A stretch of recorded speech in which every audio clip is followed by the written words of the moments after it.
नमस्कार, स्वागत है आपका हमारी खास पेशकश नए सपने नई उड़ान में कमोडिटी स्पेशल में, जहां हम बात करेंगे कि साल 2024 जो नया साल है ये कमोडिटी मार्केट के लिए कैसा रहने वाला है और इस मार्केट के डेवलपमेंट के लिए क्या करने की ज़रूरत है, किस तरह के प्रोडक्ट की ज़रूरत है, कैसे इनोवेटिव प्रोडक्ट के जरिए यहाँ पर मार्केट में रिटेल पार्टिसिपेंट्स की जो भागीदारी है उसको बढ़ाया जा सकता है। तो ये तमाम मुद्दों पर चर्चा आज करेंगे और जानेंगे हमारे एक्सपर्ट से कि कैसे कमोडिटी मार्केट का दायरा बढ़ाया जा सकता है। तीन मेहमान भी हैं हमारे साथ। नरेंद्र वाधवा हैं, सीपीआई के प्रेसिडेंट है, commodity participants association of India के। जयप्रकाश गुप्ता है, फाउंडर है धन के। और ऋषि नथानी है, चीफ बिजनेस ऑफिसर हैं एमसीएक्स के। आप तीनों मेहमानों का बहुत बहुत शुक्रिया। सबसे पहले ऋषि, आपसे शुरू करेंगे। आप एक्सचेंज को यहाँ पर रिप्रेजेंट कर रहे हैं। सबसे पहले आप ये बताइए कि 2023 कैसा रहा एक्सचेंज के लिहाज से, क्या अप्स एंड डाउन देखने को मिले, किस तरह का परफॉर्मेंस दिखा एक्सचेंज के फ्रंट पर। नमस्कार विश्व मोहन जी, बहुत बहुत धन्यवाद आज मुझे बुलाने के लिए। आपको और आपके सभी दर्शकों को नववर्ष की बहुत बहुत शुभकामनाएं। 2023 एमसीएक्स के लिए एक तरह से बहुत अच्छा वर्ष रहा। थोड़ा सा कठिन जरूर था क्योंकि एक हमने टेक्नोलॉजी माइग्रेशन किया, बट बहुत अच्छा भी था क्योंकि हमने वो माइग्रेशन बहुत सक्सेसफुली कर लिया और हमारा बिजनेस भी काफ़ी अच्छे से ग्रो कर रहा है। तो 2023 में हमने कई नए रिकॉर्ड कायम किए। ज़्यादातर जितने भी ऑप्शन कॉन्ट्रैक्ट्स हैं सब में नए हाइज किए। लेटेस्ट जो है 20 दिसंबर को हमने नेचुरल गैस कॉन्ट्रैक्ट में 39,000 करोड़ का टर्नओवर किया और 13 दिसंबर को क्रूड ऑयल कॉन्ट्रैक्ट में भी 1,61,000 करोड़ का करीब टर्नओवर किया। और एक्सचेंज का ऑल टाइम हाई टर्नओवर हमने अचीव किया 13 अक्टूबर को, जो है 2,24,000 करोड़ लगभग। तो 2023 व्यापार के लिए और हमारे टेक्नोलॉजी माइग्रेशन के लिए भी एक अच्छा वर्ष था और आशा करते हैं आगामी वर्ष भी हमारे लिए उससे भी बेहतर हो। ऋषि, आपने कहा कि 2023 आपके लिए अच्छा रहा है। एक तो आपने सॉफ्टवेयर जो शिफ्ट किए, नए सॉफ्टवेयर पर शिफ्ट हुए, वो सक्सेसफुली आपने पूरा किया। दूसरा, वॉल्यूम के लिहाज से भी, टर्नओवर के लिहाज से भी काफ़ी बेहतर रहा। आपने रिकॉर्ड टर्नओवर क्लॉक किए अलग अलग कमोडिटीज़ में, ओवरऑल टर्नओवर के हिसाब से भी। अब मेरा अगला सवाल होगा, 2024 में एक्सचेंज की तरफ से क्या उम्मीद रखनी चाहिए, किस तरह के प्रोडक्ट लॉन्च की संभावना आपको दिख रही है इस साल 2024 में, ऋषि जी? तो प्रोडक्ट्स पे हम काफ़ी काम करते रहते हैं और चूंकि ये जो टेक्नोलॉजी माइग्रेशन है ये हो चुका है तो अब फोकस बिजनेस पे रहेगा, व्यापार बढ़ाने पे, व्यापार वृद्धि पे रहेगा और नए प्रोडक्ट्स को हम मार्केट में लाना चाहेंगे। कुछ प्रोडक्ट्स के हमारे पास पहले से अप्रूवल थे, जैसे कि शॉर्टर ड्यूरेशन कॉन्ट्रैक्ट बुलियन में, जैसे गोल्ड पे। बट चूंकि काफ़ी समय बीत चुका है उसको एक रिवैलिडेशन के लिए रेगुलेटर को भेजा जाएगा और जैसे ही वापस रिवैलिडेशन हो जाता है उसको लॉन्च किया जाएगा। तो एक फोकस जरूर रहेगा एक शॉर्टर ड्यूरेशन कॉन्ट्रैक्ट्स पे। एक मिनी कॉन्ट्रैक्ट्स पे भी चेष्टा करेंगे, जैसे कॉपर और निकल पे मिनी कॉन्ट्रैक्ट नहीं है तो उस पे भी लाने की चेष्टा जरूर करेंगे। और कॉटन कॉन्ट्रैक्ट में कुछ तब्दीलियां लाने की चेष्टा करेंगे ताकि उसमें जो पार्टिसिपेशन थोड़ा सा कम हो गया है उसको वापस पुराने स्तर पे लाया जाए। इलेक्ट्रिसिटी डेरिवेटिव्स एक कॉन्ट्रैक्ट है जिसको हम बहुत कीनली अवेट कर रहे हैं। जैसे ही रेगुलेटर से परमिशन मिलेगा वो भी एक कॉन्ट्रैक्ट है जिसको हम लॉन्च करेंगे। और भी कई कॉन्ट्रैक्ट्स हम स्टडी करते रहते हैं, तो जैसे ही हमें अनुमति मिलेगी हम जरूर लॉन्च करेंगे। बट एक जो कॉन्ट्रैक्ट है वो जो हम 15 जनवरी से लॉन्च करने जा रहे हैं वो एक स्टील रिबार कॉन्ट्रैक्ट, 5 टन का कॉन्ट्रैक्ट है। और ये स्टील मार्केट के लिए मेरे हिसाब से बहुत ही बढ़िया कॉन्ट्रैक्ट रहेगा क्योंकि एक प्राइस डिस्कवरी और प्राइस रिस्क मैनेजमेंट के लिए बढ़िया ये कॉन्ट्रैक्ट मिलेगा पूरे स्टील इंडस्ट्री को।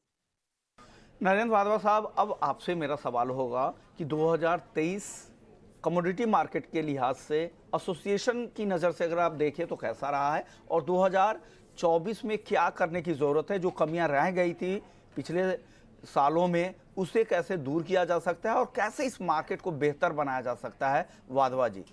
धन्यवाद पीयूष मोहन जी। पहले तो हैप्पी न्यू ईयर आपको, आपकी पूरी टीम को और आपकी ऑडियंस को। मेरे को लगता है 20 साल हो गए हैं इस कमोडिटी ऑर्गेनाइज कमोडिटी मार्केट को और बहुत सारे उसके अंदर अचीवमेंट्स हैं, क्यों थोड़े मिसेस भी हैं। और 2023 को करें तो हमारा सबसे बड़ा मिस ये है कि हमने कई कमोडिटीज का बैन देखा और हमारे को लगता था 2023 में कि ये बैन खत्म होगा और वो हुआ नहीं और एक्सटेंशन हुई 2024 तक गया। हम होपफुल हैं कि जैसे आगे आ रहा है कि आरबीआई की तरफ से कि इन्फ्लेशन को हम कहीं कंट्रोल कर पाएंगे। पूरे वर्ल्ड में भी यही वाली बात हो रही है कि इसका इफेक्ट जो है मॉनेटरी पॉलिसीज का आया है और इन्फ्लेशन को कहीं टेम कर पाएंगे। और इलेक्शन होने के बाद मेरे को लगता है कई कमोडिटीज जो बैन हुई हैं, एग्री कमोडिटीज, वो वापसी आएंगी। और देखिए बाकी हमारे मार्केट्स के अंदर सारे पार्टिसिपेंट्स आ गए हैं। 3 Ps की बात हमने कई बार करी है, प्रोडक्ट, पॉलिसी एंड पार्टिसिपेंट्स। तो सारी चीजें हैं इस मार्केट में। और पूरे वर्ल्ड में कमोडिटीज मार्केट इक्विटी मार्केट की 10 गुना और 15 गुना होती हैं। तो इसका एक पोटेंशियल है इंडिया के अंदर। और हमारे को लगता है आने वाले सालों के अंदर ये जो इसका पूरा कमोडिटी मार्केट का पोटेंशियल है, ये हमारे को दिखेगा इन मार्केट्स में। जय, आपसे मेरा सवाल ये होगा कि हम आपसे बीते साल के बारे में नहीं जानेंगे, आगे क्या करने की जरूरत है। फॉरवर्ड लुकिंग कुछ गाइडेंस दीजिए, जो कमोडिटी मार्केट में कैसे भागीदारी बढ़ाई जा सकती है, कैसे रिटेल पार्टिसिपेंट्स को लाया जा सकता है इस मार्केट में। जी भूषण जी, बहुत बहुत धन्यवाद। सबसे पहले आपको और आपके तमाम दर्शकों को नए साल की शुभकामनाएं। देखिए, कमोडिटीज मार्केट एक ग्रोइंग मार्केट है इंडिया में। हम लोगों ने 2023 में देखा है कि जिस तरह से यहाँ पे वॉल्यूम्स में बढ़त देखने को मिली है, पार्टिसिपेशन में बढ़त देखने को मिली है, मुझे लगता है उसको आगे अगर कायम रखना है तो कुछ चीज़ों का ध्यान रखना बहुत ज़रूरी है। सबसे पहले इसमें आता है अवेयरनेस अबाउट कमोडिटीज़। आज हम इक्विटीज़ मार्केट की तुलना में देखें तो कमोडिटीज़ मार्केट का अवेयरनेस लेवल कम है। हमें उसे बढ़ाने की बहुत ज़रूरत है और इसके लिए सारे एक्सचेंजेस को, स्टॉक ब्रोकिंग कम्युनिटी को मिलके काम करने की ज़रूरत है। जो कमोडिटी एसोसिएशंस हैं उनको भी साथ में लाने की ज़रूरत है, क्योंकि जैसे यहाँ पे अवेयरनेस बढ़ेगा उसके साथ साथ यहाँ पे पार्टिसिपेशन बढ़ना लाजमी है। सेकेंड बहुत इम्पॉर्टेंट चीज़ है कि हम लोगों ने 2023 में देखा कि ऑप्शंस में जो रुचि है रिटेल पार्टिसिपेशन की, वो बहुत बढ़ी है। तो ज़रूरत है छोटे कॉन्ट्रैक्ट्स लाने की, जो कॉन्ट्रैक्ट कैश सेटल्ड हों, ताकि इसे आसानी रहे एक रिटेल इन्वेस्टर को या ट्रेडर को जो पहली बार कमोडिटीज़ में काम करना चाहता है, वो यहाँ पे पार्टिसिपेट करे। देखिए, डिलीवरी लेना, जीएसटी का होना, ये सारे कॉम्प्लिकेटेड प्रोसेसेस हैं जो बड़े कॉरपोरेट्स और एंड यूज़र के लिए काम की चीज़ें हैं। लेकिन हमें ये भी ध्यान में रखना ज़रूरी है कि हम एक रिटेल पार्टिसिपेशन बढ़ाना है तो उसके लिए प्रोडक्ट को कितना ईजी बनाया जा सके। तो मुझे लगता है इस पे भी एक्सचेंजेस और रेगुलेटर को गौर देने की ज़रूरत है। जय, आपसे मेरा दूसरा सवाल होगा ऑप्शंस को लेकर। ऑप्शंस में कैसे भागीदारी को बढ़ाया जा सकता है, क्योंकि जिस तरह के रिस्पांस की उम्मीद की जा रही थी उस तरह का रिस्पांस अब तक, अगर कुछ एक दो कॉन्ट्रैक्ट अगर छोड़ दे तो बहुत ज़्यादा रिस्पांस नहीं मिला है। तो क्या करने की ज़रूरत है ऑप्शंस के फ्रंट पर। जी, ये काफ़ी अच्छा सवाल है विश्वमोहन जी। देखिए, ऑप्शंस में हमने बढ़त इसलिए देखा है क्योंकि ऑप्शन समझना आसान है। जिस तरह से इक्विटीज़ में भी ऑप्शन में एक बहुत बड़ा वॉल्यूम ग्रोथ देखने को मिला है, उसका बेनिफिट कमोडिटीज़ को भी मिला है। देखिए, 2-3 कारण हैं मेरे हिसाब से। पहला है कि ये कैश सेटल कॉन्ट्रैक्ट्स है। जैसा आपने बताया, एफपीआई आने के कारण ज़रूर यहाँ पे पार्टिसिपेशन बढ़ा है, लेकिन अगर कैश सेटल्ड है तो ये समझने में इजी है। आज कोई एक ट्रेडर को चाहिए कि वो जिस तरह से निफ्टी या बैंक निफ्टी या दूसरे इंडाइसेस में काम करता है, तो वहाँ पे उसे इस चीज़ का चिंता नहीं रहता है कि कल मुझे डिलीवरी आ गया तो क्या होगा, मैं डिलीवरी आ गया तो किस तरह से इस कमोडिटी का डिलीवरी दूंगा या लूँगा, उसमें जीएसटी का इम्प्लीकेशन क्या होगा। तो इससे अगर एक ट्रेडर को दूर रखा जाए तो मुझे लगता है कि पार्टिसिपेशन बढ़ेगा। देखिए, जस्ट एक थॉट है कि हमें कॉन्ट्रैक्ट्स डिज़ाइनिंग को 2 एस्पेक्ट में सोचना चाहिए। एक, छोटे ट्रेडर्स के लिए जो पार्टिसिपेशन बढ़ाना चाहें या ऑप्शंस में ट्रेड करना चाहते हैं, उनके लिए कॉन्ट्रैक्ट्स कैश सेटल्ड हो। और कैश सेटल्ड कॉन्ट्रैक्ट्स एक सर्टेन अगर लॉट साइज़ के ऊपर हो, या समझ लिया आपने अगर 20 लॉट ले लिया है, उसके बाद यहाँ पे आपको इसे डिलीवरी में इसे देना या लेना पड़े, तो इस तरह का कुछ अगर प्रोडक्ट में इनोवेशन लाया जाए तो मेरे ख्याल से ये आने वाले दिनों में कमोडिटीज़ वॉल्यूम में और बढ़त देखने को मिल सकता है।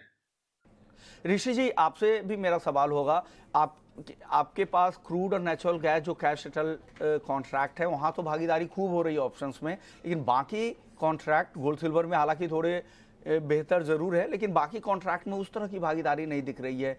क्या वजह है और क्या करना चाहिए? कैसे इस ऑप्शंस का दायरा बढ़ाया जा सकता है आने वाले समय में? तो यदि आप देखें बेस मेटल में भी कॉपर में जो ट्रैक्शन काफ़ी बढ़ा है करंट ईयर में, और हम आशा यही करेंगे कि और भी जितने कॉन्ट्रैक्ट्स जो भी एलिजिबल हैं ऑप्शंस के लिए, सब में ऑप्शंस लाने की चेष्टा ज़रूर करेंगे, और जिनमें ऑप्शंस हैं ऑलरेडी उसमें भी शॉर्टर ड्यूरेशन लाने की चेष्टा करेंगे। तो दोनों पहलुओं से हम इसको और वृद्धि करने की चेष्टा करेंगे हमारे कॉन्ट्रैक्ट्स। वाधवा जी, एक और सवाल ऑप्शंस को लेकर आपसे मैं पूछूंगा कि ऑप्शंस का दायरा बढ़ाने के लिए आपके सजेशंस क्या हैं? एसोसिएशन के तौर पर आप क्या सजेस्ट करना चाहेंगे? क्योंकि हमारा ऑप्शन मार्केट जो है हमारी कंट्री के अंदर बहुत अच्छा डेवलप हुआ है। जैसा कि इस मार्केट्स के पार्टिसिपेंट्स ने देखा है इक्विटी मार्केट में, तो उनको ऑप्शन मार्केट से इस मार्केट को पार्टिसिपेट करना आता है, और वही कोशिश करी गई पिछले साल में। एमसीएक्स लेकर आए, अपने कॉन्ट्रैक्ट लेकर आए, जैसे आपने बोला एनर्जी कॉन्ट्रैक्ट्स के अंदर हमारे पास ऑप्शंस हैं, और इसी तरह से बुलियंस के अंदर हमारे पास ऑप्शंस हैं। तो इसको हमारे को बढ़ाने की जरूरत है, और मेरे को लगता है बहुत अच्छा टाइम है अगर ये ऑप्शंस जो हैं on various contracts, other contracts में इसको लेकर आएंगे, तो मार्केट रेडी है उसको लेने के लिए। और एक्सचेंजेस को ये वाली चीजें ऑप्शंस लानी चाहिए छोटे कॉन्ट्रैक्ट्स के अंदर और दूसरे कॉन्ट्रैक्ट्स के अंदर। वाधवा साहब, एक और आपसे मेरा सवाल होगा, क्या जो रेलिवेंट प्रोडक्ट होने चाहिए कमोडिटी मार्केट में वो नहीं है कि इस वजह से लोगों की भागीदारी कम है? क्या जरूरत के हिसाब से कॉन्ट्रैक्ट लॉन्च करने चाहिए? हमारे को डेफिनेटली, जैसे आपने बोला, नए कॉन्ट्रैक्ट, रेलेवेंट कॉन्ट्रैक्ट लाने की जरूरत है। इस मार्केट को हमने बढ़ाना है तो, और हमारी जरूरत भी है। जैसे हम बात करते रहे हैं कि हमारी इकोनॉमी आने वाले टाइम पर हम मार्च कर रहे हैं टुवर्ड्स 5 ट्रिलियन इकोनॉमी और 7 ट्रिलियन इकोनॉमी। तो इसके अंदर एक स्टडी कहती है 40% ये कमोडिटी स्फीयर से आएगा, कमोडिटी मार्केट से आएगा। तो हमारे को ये इंश्योर करना है कि कमोडिटी इकोसिस्टम, ये एक्सचेंजेस, इनके कॉन्ट्रैक्ट्स वायबल हो, रेलेवेंट हो। तो हमारे को नए कॉन्ट्रैक्ट्स की जरूरत है। जैसे हमने पिछले साल में देखा, एलिनो इफेक्ट और वेदर का जो पैटर्न है वो काफी चेंज हो गया है, और ये एक्सचेंजेस बने ही इसलिए थे कि यहाँ पर रिस्क मैनेजमेंट हो, अदर देन प्राइस डिस्कवरी, जो कि इसका सेकंड बहुत मेजर पर्पस है इन एक्सचेंजेस का। तो रिस्क मैनेजमेंट के लिए हमारे को लगता है एग्री सेक्टर के अंदर वेदर कॉन्ट्रैक्ट की जरूरत है, जिससे कि किसान, एफपीओ या उसके वैल्यू चेन पार्टिसिपेंट्स हैं, वो वेदर कॉन्ट्रैक्ट से अपने आप को कहीं हेज कर पाए, अपना रिस्क मैनेजमेंट कर पाए। दूसरे कॉन्ट्रैक्ट जिनकी बात पीछे कई सालों होती रही है और हमारे को लगता है बहुत रेलेवेंट है इस करंट टाइम पर, वो है electricity contract, carbon credit, plastic credit, और ये इस टाइप के कॉन्ट्रैक्ट हमारे को नए चाहिए। और हमारी एक सेकेंडरी मार्केट बहुत बड़ी है। एक तो जैसे हम मेटल्स की बात करते हैं, तो उसके लिए हमारे को जैसे रिसाइकल्ड मार्केट है, वहां पर छोटे छोटे एमएसएमई सेक्टर बहुत बड़ा है, तो वो इस मार्केट को यूज नहीं कर पा सकते बिकॉज ऑफ बड़े कॉन्ट्रैक्ट। तो हमारे को छोटे कॉन्ट्रैक्ट भी चाहिए, और उनको हमारे को इंश्योर करना है। और उसके लिए सीपीआई और एसोसिएशन जो है हमारी, ये बार बार बोलती रहती है, और रेगुलेटर को सीडेक मार्केट के थ्रू, सीडेक कमिटी के थ्रू या अदर फोरम्स के थ्रू, कि हमारे को एमएसएमई सेक्टर इतना बड़ा है, वहां पर इस कमोडिटी मार्केट को लेकर जाना है। तो उसके लिए रेलेवेंट कॉन्ट्रैक्ट, स्मॉल कॉन्ट्रैक्ट चाहिए, और छोटी ड्यूरेशन के कॉन्ट्रैक्ट। जैसे अभी हमने देखा रिसेंटली एमसीएक्स ने कहा कि वो सोच रहे हैं और परमिशन मांग रहे हैं रेगुलेटर से कि स्मॉलर ड्यूरेशन कॉन्ट्रैक्ट आए। तो मेरे को लगता है ये सारी जब चीजें आ जाएंगी तो ये मार्केट का दायरा और बढ़ेगा। नरेंद्र वाधवा साहब, आपसे मेरा सवाल होगा कैश सेटलमेंट वाले कॉन्ट्रैक्ट को लेकर, क्योंकि कैश सेटलमेंट, जिस कमोडिटीज़ में कैश में सेटलमेंट होता है वहाँ पर लोगों को आसानी होती है, क्योंकि डिलीवरी की पेचीदगी से बहुत सारे जो छोटे ट्रेडर्स हैं वो दूर रहना चाहते हैं। तो इस फ्रंट पर क्या काम करने की ज़रूरत है? कैसे इसे खत्म किया जा सकता है? और साथ ही डिलीवरी के साथ साथ जो जीएसटी रजिस्ट्रेशन का जो मामला है वो काफ़ी पेचीदा है, उसे कैसे खत्म किया जा सकता है? उस पर आप क्या कहेंगे नरेंद्र वाधवा साहब?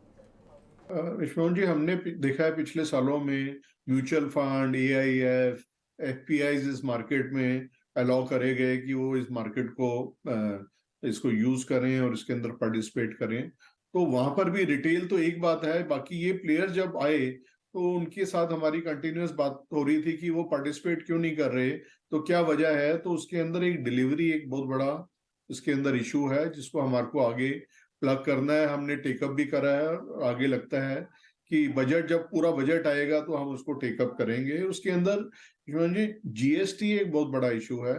जो delivery exchange traded delivery centres हैं, तो कोई भी अगर वो डिलीवरी लेता है तो उसको उस जीएसटी का रजिस्ट्रेशन उस जगह पे डिलीवरी सेंटर पे चाहिए। तो ये एक बहुत बड़ा इशू है और बहुत उसको हैंडल करने की जरूरत है अगर हमारे को डिलीवरी को इस मार्केट के अंदर लेकर आना है। तो जीएसटी को हमने उसमें रिकमेंडेशन दी है कि कोई भी एक्सचेंज ट्रेडेड डिलीवरी है वो आईजीएसटी के दायरे में लाया जाए। उससे ये वाली सारी चीजें फिक्स हो जाती हैं और उस जो वैल्यू पार्टिसिपेंट हैं या डिलीवरी टेक जो लेने वाले हैं, उनको हर एक डिलीवरी सेंटर पे अपना जीएसटी रजिस्ट्रेशन कराने की जरूरत नहीं है। बाकी आपने कहा जैसे छोटे कॉन्ट्रैक्ट हैं या छोटे व्यापारी हैं, वो कहीं चाहते हैं डिलीवरी से बचना चाहते हैं, तो कैश सेटल कॉन्ट्रैक्ट जो अभी सिर्फ क्रूड के अंदर है, पावर हमारे जो एनर्जी कॉन्ट्रैक्ट्स के अंदर है, तो उसको हमारे को लगता है उसको भी मेटल्स के अंदर या बाकी चीजों के अंदर ले जाने की जरूरत है। और उसके लिए हम रेगुलेटर से कंटिन्यूअसली बात कर रहे हैं और होपफुल हैं कि कहीं हमारे को कैश सेटल कॉन्ट्रैक्ट भी, छोटे कॉन्ट्रैक्ट जो हैं वो मिलने को मिलेंगे आने वाले टाइम। जय, अब मेरा सवाल होगा कि आज छोटे कॉन्ट्रैक्ट, मिनी माइक्रो जैसे कॉन्ट्रैक्ट को लाकर बाजार को बड़ा किया जा सकता है, लोगों की भागीदारी बढ़ाई जा सकती है, इस पर आप क्या कहेंगे? जी बिल्कुल, आपने एकदम सही कहा।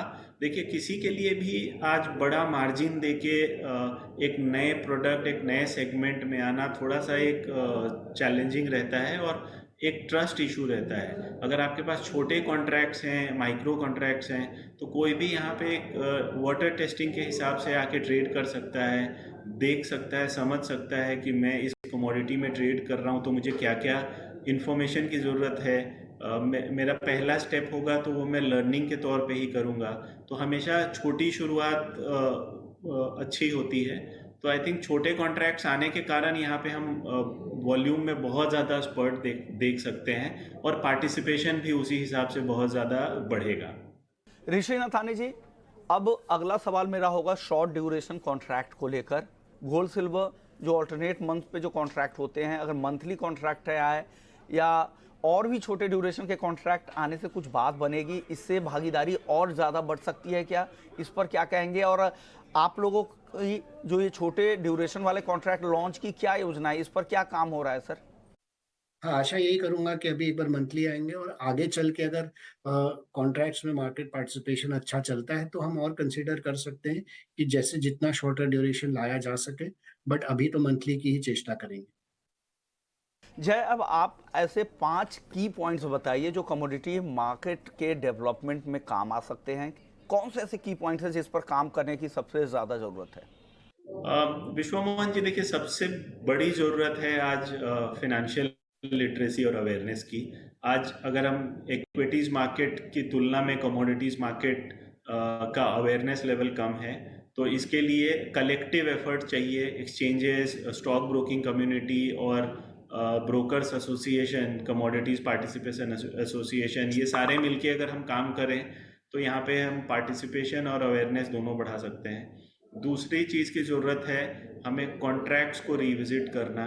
लार्ज कॉन्ट्रैक्ट्स यहाँ पे एंड यूज़र या हेजर या कॉरपोरेट के लिए बेनिफिशियल रहता है, लेकिन अगर हम चाहें कि पार्टिसिपेशन को बढ़ावा मिले तो हमें छोटे कॉन्ट्रैक्ट्स, मिनी और माइक्रो कॉन्ट्रैक्ट्स की ज़रूरत है। तीसरा, हमें ज़्यादा से ज़्यादा कॉन्ट्रैक्ट्स को कैश सेटल रखना चाहिए, अनलेस वो एक सर्टेन लॉट साइज या सर्टेन लॉट्स के ऊपर हो। जैसे कि अगर हम कहें कि अगर आपने 20 लॉट के अगर माइक्रो कॉन्ट्रैक्ट्स एक साथ खरीदे हैं तो वो आपको अगर डिलीवरी में कन्वर्ट करना हो तो तब जाके वो डिलीवरी में कन्वर्ट होगा, अदरवाइज वो कैश सेटल्ड होगा। तो इस तरह के प्रोडक्ट इनोवेशंस की ज़रूरत है। और चौथा कि हमें कमोडिटीज़ मार्केट में वो ट्रस्ट वापस लाना है तो हमें ये कमोडिटीज़ जो एग्री साइड में होता है कि कमोडिटीज़ पे बैन आ जाता है, उसे हमें रिविजिट करना ज़रूरत है, क्योंकि इकोसिस्टम में अगर हम सीरियस प्लेयर्स को लाना चाहते हैं तो उनके दिमाग से ये अनसर्टेनिटी को निकालना बहुत ज़रूरत है कि आज मैं किसी कमोडिटीज़ में एक्सपोजर ले रहा हूँ, कल उस कॉन्ट्रैक्ट का एग्जिस्टेंस कितना सिक्योर है।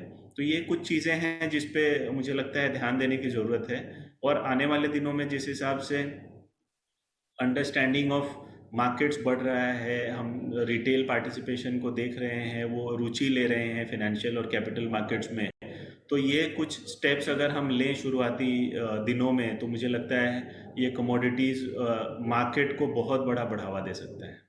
जय, आपको क्या लगता है, क्या शॉर्ट ड्यूरेशन वाले कॉन्ट्रैक्ट से बात बनेगी, इससे फ़ायदा होगा? और जो रिटेल पार्टिसिपेशन की आप बात कह रहे हैं, क्या वो पार्टिसिपेशन बढ़ने की उम्मीद करें उससे? जी बिल्कुल, देखिए ये प्रोडक्ट, अगर हम प्रोडक्ट इनोवेशन की बात कर रहे हैं तो उसके कारण यहाँ पे हम उस तरह के टारगेट ऑडियंस को भी रीच आउट कर सकते हैं। जस्ट फॉर एग्जांपल देखिए, अभी टिल मार्च बहुत सारी शादियाँ हैं, हर हाउस होल्ड को गोल्ड की रिक्वायरमेंट है। अगर मुझे ये ऑप्शन मिले कि मैं मार्च का अगर कॉन्ट्रैक्ट ले सकता हूँ या फरवरी का कॉन्ट्रैक्ट ले सकता हूँ, और मैं अगर चाहूँ तो उसे डिलीवरी में कन्वर्ट कर पाऊँ, तो मैं आज प्राइस को हेज करने के लिए यूज़ कर सकता हूँ छोटे ड्यूरेशन के कॉन्ट्रैक्ट्स, तो वो हेल्प करेगा। या फिर अगर आप देखें कि कुछ ग्लोबल मार्केट्स में अनसर्टेनिटी है और मेरे पास अगर इसे क्रूड में एक्सपोजर है या एनजी में एक्सपोजर है, और मैं उसे छोटे ड्यूरेशन के कॉन्ट्रैक्ट के साथ अपने आप को हेज करना चाहता हूँ, तो वहाँ भी मेरे लिए ये हेल्पफुल होगा। तो आई थिंक छोटे ड्यूरेशन कॉन्ट्रैक्ट की भी ज़रूरत है। जैसा मैंने कहा कि प्रोडक्ट इनोवेशन पे बहुत सीरियसली थॉट देने की ज़रूरत है, अलॉन्ग विद फाइनेंशियल अवेयरनेस। चलिए, तो ये कुछ अहम सुझाव आप लोगों की तरफ से आए हैं। अब कुछ कॉन्ट्रैक्ट स्पेसिफिक बात ऋषि जी से कर रहे थे। ऋषि जी, कॉटन का जो मौजूदा कॉन्ट्रैक्ट है उस पे इंडस्ट्री के फीडबैक ये आते हैं कि इस कॉन्ट्रैक्ट को इंडस्ट्री की ज़रूरतों के हिसाब से नहीं बनाए गए हैं, वो उतना रेलिवेंट नहीं है और वो वॉल्यूम पर भी दिख रहा है। क्या आप इंडस्ट्री के फीडबैक से इसमें कुछ बदलाव करने की आप लोग तैयारी कर रहे हैं, और यहाँ पर भागीदारी बढ़ाने के लिए आप लोगों की आगे क्या योजना है, उस पर कुछ अपडेट दें? नहीं, जैसे मैंने कहा कि कॉन्ट्रैक्ट्स में कुछ पहले बदलाव लाए गए थे और मार्केट में भी काफ़ी अप डाउन हुआ था। अभी आप देखेंगे कि कॉटन मार्केट भी काफ़ी डिप्रेस्ड है, तो ओवरऑल पार्टिसिपेशन की कमी आई है। और जहाँ-जहाँ जो कॉटन कॉन्ट्रैक्ट्स में जो कमियाँ थी, जो मार्केट फीडबैक से मिली, वो उनको ठीक करने के लिए हम तत्पर हैं और चेष्टा यही करेंगे कि उनको ठीक करके वापस कॉन्ट्रैक्ट को पुराने वॉल्यूम पे एटलीस्ट लाया जाए, फिर उससे आगे और बढ़त की तरफ जाएँगे। ऋषि जी, एग्री मार्केट में आपके पास 2 ही कॉन्ट्रैक्ट अब एक्टिव कॉन्ट्रैक्ट बचे हैं, जिसमें मेंथा और कॉटन के कॉन्ट्रैक्ट है। आगे क्या कुछ और एग्री साइड में कुछ कॉन्ट्रैक्ट नए साल में लॉन्च की आप लोगों की तैयारी है? हाँ जी, देखिए कमोडिटीज़, एमसीएक्स सिर्फ़ कमोडिटीज़ का ही एक एक्सचेंज है और कमोडिटीज़ पे हमारा पूरा फ़ोकस है, चाहे नॉन एग्री हो, चाहे एग्री हो। तो हम और भी कॉन्ट्रैक्ट स्टडी करते रहते हैं और जैसे भी हमें समझ में आएगा, हम ज़रूर पैक की अनुमति लेके और रेगुलेटर की अनुमति लेके और भी एग्री कॉन्ट्रैक्ट्स लाने की चेष्टा ज़रूर करेंगे मार्केट। ओके, शुक्रिया ऋषि जी आपका, नरेंद्र वाधवा साहब आपका, जयप्रकाश गुप्ता जी आपका। आप लोग आए और हमारे दर्शकों को बताया कि कमोडिटी मार्केट का दायरा कैसे बढ़ाया जा सकता है, कैसे इस मार्केट को बड़ा किया जा सकता है। तमाम आपने सुझाव दिए, और साथ ही एक्सचेंज की तरफ से कौन कौन से नए कॉन्ट्रैक्ट 2024 में आ सकते हैं, इसके बारे में भी ऋषि नथानी जी ने बात की। तो इस खास पेशकश को यहीं समेटते हैं, लेकिन बाकी खबरों के लिए आप बने रहिए हमारे साथ। नमस्कार।